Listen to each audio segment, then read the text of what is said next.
ಒಗ್ಗರಣೆ ಚಾನೆಲ್ ನೋಡುತ್ತಿರುವ ನಿಮ್ಮೆಲ್ಲರಿಗೂ ಉತ್ತರ ಕರ್ನಾಟಕದ ಮನೆ ಮಗಳಾದ ರಶ್ಮಿ ಮಾಡುವ ನಮಸ್ಕಾರಗಳು. ಉತ್ತರ ಕರ್ನಾಟಕದ ವಿಶೇಷ ಜೋಳದ ವಡಿ ಮಾಡಿ ತೋರ್ಸಾ ಇದೀನಿ.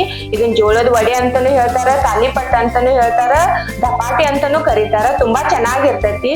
ಮುಂಜಾನೆ ನಾಷ್ಟಾಕಾದ್ರೂ ಮಾಡ್ಕೋಬಹುದು, ಇಲ್ಲಂದ್ರೆ ಈವ್ನಿಂಗ್ ಟೀ ಜೊತೆ ತುಂಬಾ ಚೆನ್ನಾಗಿರ್ತೈತಿ. ಇದನ್ನ ಹೆಂಗ್ ಮಾಡ್ಕೊಳ್ಳೋದಂತ ಹೇಳ್ಕೊಡ್ತೀನಿ. ಸಾಮಗ್ರಿಗಳು ಏನ್ ಬೇಕಂತ ಹೇಳ್ತೀನಿ.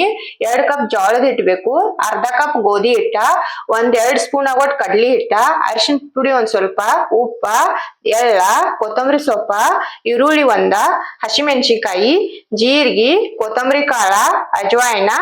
ಇದು ಉದ್ದಿನ ಬೇಳೆ ನಾನು ನೆನಿಸ್ ತಗೊಂಡೇನು. ನೀವು ಬೇಕಂದ್ರೆ ಉದ್ದಿನ ಬೇಳೆ ಹಾಕೋಬಹುದು, ಇಲ್ಲಾಂದ್ರೆ ಉದ್ದಿನ ಹಿಟ್ಟು ಇರ್ತೈತಲ್ಲ ಅದನ್ನ ಹಾಕೊಂಡ್ ಬಿ ಮಾಡ್ಕೋಬಹುದು. ಈಗ ಮೊದಲ್ ನಾವು ಉದ್ದಿನ ಬೇಳೆ ಹಸಿಮೆಣಸಿಕಾಯಿ ಅದು ಐತ್ಲ, ಇದನ್ನ ಸಣ್ಣ ಮಾಡ್ಕೋಬೇಕು. ಉದ್ದಿನ ಬೇಳೆ ಹಾಕೊಳ್ಳೋದನ್ನ ನಾ ಇಲ್ಲಿ ಒಂದ್ ಅರ್ಧ ಕಪ್ ಆಗೋಟ್ಟು ಉದ್ದಿನ ಬೇಳೆ ತಗೊಂಡೇನು. ಹಸಿಮೆಣಸಿಕಾಯಿ, ಇದು ಕೊತ್ತಂಬರಿ ಕಾಳ, ಜೀರಿಗೆ, ಅಜ್ವಾಯಿನ, ಒಂದ್ ಈರುಳ್ಳಿ. ಈರುಳ್ಳಿ ನೀವು ಬೇಕಂದ್ರ ಹಾಕೋಬಹುದು, ಇಲ್ಲಂದ್ರ ಹಂಗೇನು ಮಾಡ್ಕೋಬಹುದು. ಬೆಳ್ಳುಳ್ಳಿ ಬೇಕಾದ್ರೆ ಬಿ ಹಾಕೋಬಹುದು. ಕೊತ್ತಂಬರಿ ಒಂದ್ ಸ್ವಲ್ಪ ಹೆಚ್ಚ ತಗೊಂಡೆ ನಾನು. ಈಗ ಇದನ್ನೆಲ್ಲ ಮಿಕ್ಸ್ ಮಾಡ್ಕೊತೇನು. ಈಗ ಇದನ್ನ ನಾನು ಸಣ್ಣ ಮಾಡ್ಕೊಂಡೇನು. ನಾವ್ ಹಿಟ್ಟು ನಾದಿಟ್ಕೋಬೇಕೀಗ. ಈಗ ಮೊದಲು ಜೋಳದ ಹಿಟ್ಟು ಹಾಕೊಳ್ಳೋದನ್ನ ನಾನು. ಗೋಧಿ ಹಿಟ್ಟ,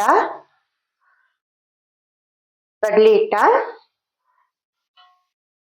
ಅರಿಶಿನ ಪುಡಿ ಒಂದ್ ಸ್ವಲ್ಪ, ಉಪ್ಪ,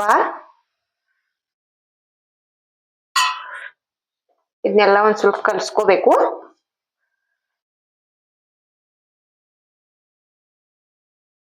ಇದನ್ನ ಕಲ್ಸ್ಕೊಂಡ್ ಬಳಿಕ ಇದನ್ನ ರುಬ್ಬಿಟ್ಕೊಂಡೇವಲ್ಲ, ಇದನ್ನ ಹಾಕೋತೇನೆ ನಾ ಈಗ. ಇದನ್ನ ಒಟ್ಟ ನೀರ್ ಹಾಕಾನಿಲ್ದ ರುಬ್ಕೊಂಡೇನು.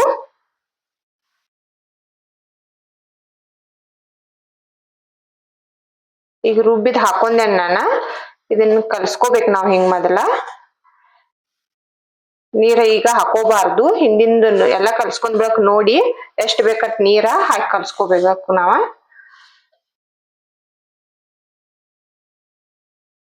ಈಗ ಇದು ಹಿಂಗ ಆಗೇತಿ. ಈಗ ಒಂದೊಂದ್ ಸ್ವಲ್ಪ ನೀರ್ ಹಾಕಿ ನಾವ್ ಒಂದ್ ಸ್ವಲ್ಪ ಗಟ್ಟಿ ಕಲಸಿಟ್ಕೋಬೇಕು ಇದನ್ನ. ಇದನ್ನ ನಾವ್ ಮುಂಜಾನೆ ಮಾಡಾರ್ದೇವ್ ಅಂದ್ರ ರಾತ್ರಿ ಕಲಿಸಿಟ್ರ ಚಲೋ ಆಗ್ತಾವು. ಹಿಟ್ಟು ನೆನಿತೈತಿ ಪೂರಾ.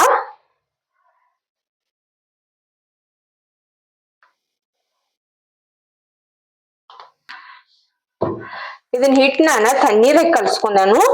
ಒಬ್ಬೊಬ್ರು ಬಿಸಿನೀರ್ ಹಾಕಿ ಕಲ್ಸ್ಕೊತಾರು. ನಿಮ್ಗೆ ಯಾವ್ದ್ ಬೇಕು ಅದನ್ನ ಹಾಕಿ ಕಲ್ಸ್ಕೋಬಹುದು. ಇದು ಹಿಟ್ಟ ರೆಡಿ ಆಗೇತಿ. ಇದು ಇಲ್ಲಂದ್ರ ಒಂದ್ 2-3 ತಾಸಾದ್ರೂ ನೆನಿಬೇಕು. ಎಷ್ಟ್ ನೆನಿತೈತಿ ಅಷ್ಟ್ ಚಲೋ ಆಗ್ತಾವು. ಇದ್ ಹಿಟ್ಟು ಕಲಿಸಿಟ್ ನಾವ್ 4 ತಾಸ ಆಗೇತಿ. ಈಗ ಇದ್ ನೆನದೈತಿ. ಇದನ್ನ ಇನ್ನೊಂದ್ ಸ್ವಲ್ಪ ನಾವ್ ನಾದ್ಕೋಬೇಕು. ಒಂದ್ ಸ್ವಲ್ಪ ಎಣ್ಣೆ ಹಚ್ಚಿ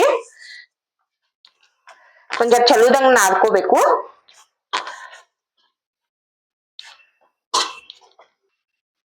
ಈಗ ಇದ್ ಹಿಟ್ ನಾದ್ಕೊಂಡೆ ನಾ 1 ನಿಮಿಷ. ಇದ ಮಾಡಾಕ ಉಳ್ಳಿ ಮಾಡ್ಕೋತೇನೆ ನಾನು. ನಮ್ಗೆ ಎಷ್ಟ್ ದೊಡ್ಡ ಬೇಕು ನೋಡಿ ಮಾಡ್ಕೋರಿ.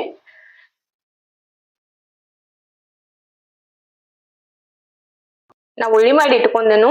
ಇವತ್ತನ್ನ ತಟ್ಕೋತೇನೆ ಈಗ. ತಟ್ಕೊಳಕ್ ನಾ ಒಂದ್ ಕವರ್ ತಗೊಂಡೇನು. ಇದಕ್ಕೊಂದ್ ಸ್ವಲ್ಪ ಎಣ್ಣೆ ಹಚ್ಬೇಕು. ಎಣ್ಣೆ ಹಚ್ಚಿ ಹಿಂಗ್ ಮೇಲ್ಗಡೆ ಇಟ್ಟ ಕೈಲ ಹಿಂಗ ಆರಾಮಾಗಿ ಮಾಡ್ಕೋಬಹುದು.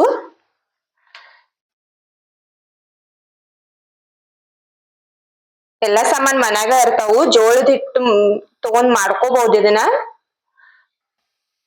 ಇದಕ್ಕೊಂದ್ ಸ್ವಲ್ಪ ಮೇಲ್ಗಡೆ ಎಳ್ಳು ಹಚ್ತೇನೆ ನಾನ.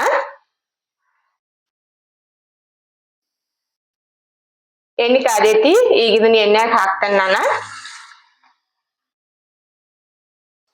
ಇದನ್ನ ಹಾಕಿದ ಬಳಿಕ ಎಣ್ಣೆ ಒಂದ್ ಸ್ವಲ್ಪ ಇದ್ರ ಮ್ಯಾಗ ಹಾಕ್ಬೇಕು. ಅದು ಉಬ್ಬಿ ಬರ್ತೈತಿ ಹಾಕೋದ್ರಿಂದ.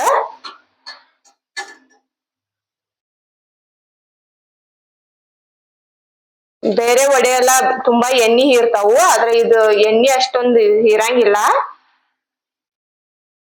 ಇದಾಗೈತಿ ಈಗ ತಕ್ಕೋತೇನೆ ನಾನ. ಉತ್ತರ ಕರ್ನಾಟಕದ ಟ್ರೆಡಿಷನಲ್ ಜೋಳದ ವಡಿ ತಿನ್ನಲು ರೆಡಿ ಆಗಿದಾವು. ಇದನ್ನ ಮೊಸರು ಜೊತೆನೂ ತಿನ್ಬಹುದು, ಟೀ ಜೊತೆನೂ ತಿನ್ಬಹುದು, ಹಂಗನು ತಿನ್ಬಹುದು. ತುಂಬಾ ಚೆನ್ನಾಗಿರ್ತತಿ. ನನ್ನ ವಿಡಿಯೋ ಲೈಕ್ ಮಾಡ್ರಿ, ನಮ್ಮ ಚಾನೆಲ್ ಸಬ್ಸ್ಕ್ರೈಬ್ ಮಾಡ್ರಿ. ನನ್ನ ವಿಡಿಯೋ ನೋಡಿದ್ಕ ಧನ್ಯವಾದಗಳು.